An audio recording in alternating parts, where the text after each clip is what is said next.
Hey everyone, my name's Jeremy. I was going through my videos that I've been uploading and I stumbled across a series that I started titled I Feel Like a Failure.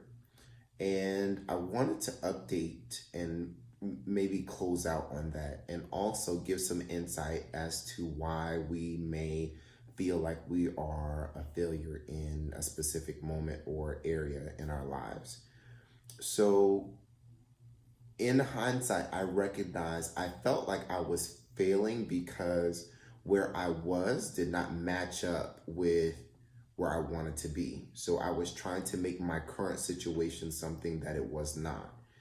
And in addition to that, I imagine that there was some comparison of my expectations as well as people around me, which is very dangerous, right? You are where you are as a result of your actions, and recognize that you were in the middle of a process of obtaining whatever it is you've consciously or subconsciously asked for. And one other thing that I recognized was that my routine was completely off.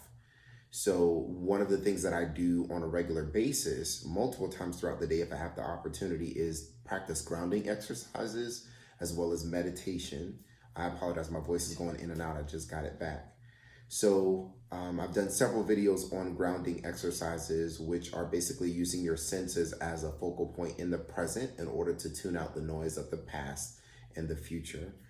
So you might light an incense, as you can see on the floor, light a candle, maybe get some beads. I have singing bowls. You can play something on YouTube. And what I do is I focus on my sense of smell, touch, and hearing. I take off my socks so I can feel the carpet. And occasionally I'll open my eyes so that way I can use my sense of sight. So I was not doing that on a regular basis. And doing that brings me great clarity.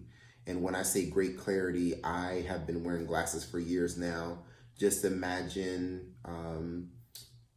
going from a really bright place to a dark place and how it takes time for your eyes to adjust. And then imagine being able to see very clearly, which is the result of me grounding or practicing grounding exercises and then going into a dark room and not being in for the first time, right? It would be really, really difficult for me to see what's going on. So when I go throughout my day, because I don't have that clarity, then everything is just thrown off, which is why I start my day every day with some type of grounding exercise. And meditation really just focuses on one specific thing, whether it's setting the tone for my day or whether it's setting an intention on something, or again, setting the tone for my day. So I wasn't doing that on a regular basis. And I started to give myself credit for the things that I had done, or I started to give myself credit for the baby steps that I'm taking. For example, at that time, I want to say that I had not finished my book yet. And now that I'm in the process of writing book 2, I'm giving myself credit for the baby steps that I'm taking, right? Even if it's just writing one page, that's congratulations to me. So it's really just a mindset shift or a paradigm shift, whatever you want to call it.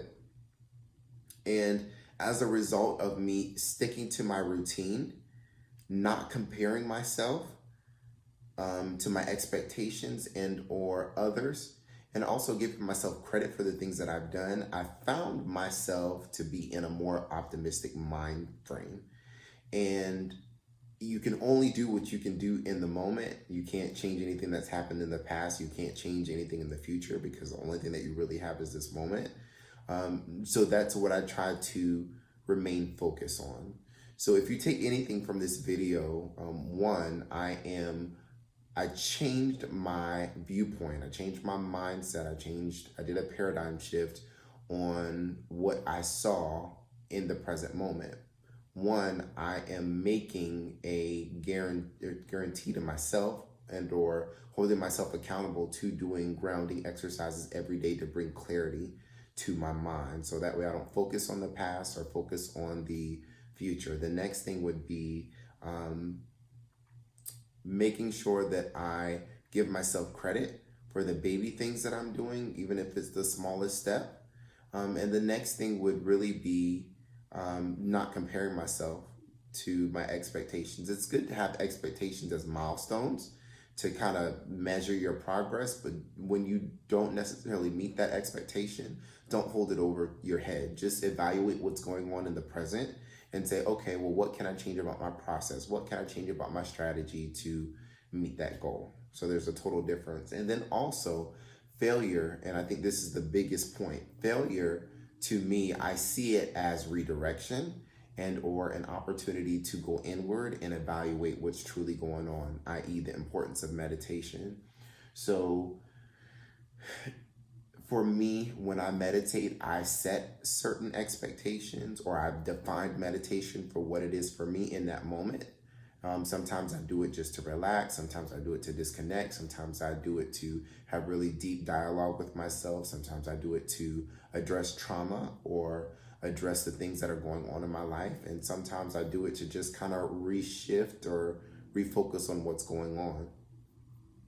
So when you feel like you're failing at something, again, go inward to truly understand in this very moment, what about your approach or what about your intention? That's even key. What about your intention is not fitting with the path forward, and how do you reapproach the situation to allow the energy and the intention that you have to meet where you are going? Because again, we always ask for things consciously and unconsciously or subconsciously. Hope that this helps you. Know that I'm in a better place, and you can too if you start your day off with some type of grounding or meditation. I prefer grounding exercises first and then meditation. Don't start your day off with a blazing alarm clock. Do something subtle. And then also dedicate time to yourself to fill up your self-care tank, so that way you have something to give and you're not giving on an empty self-care tank, which that's a whole nother video by itself. Have a great day.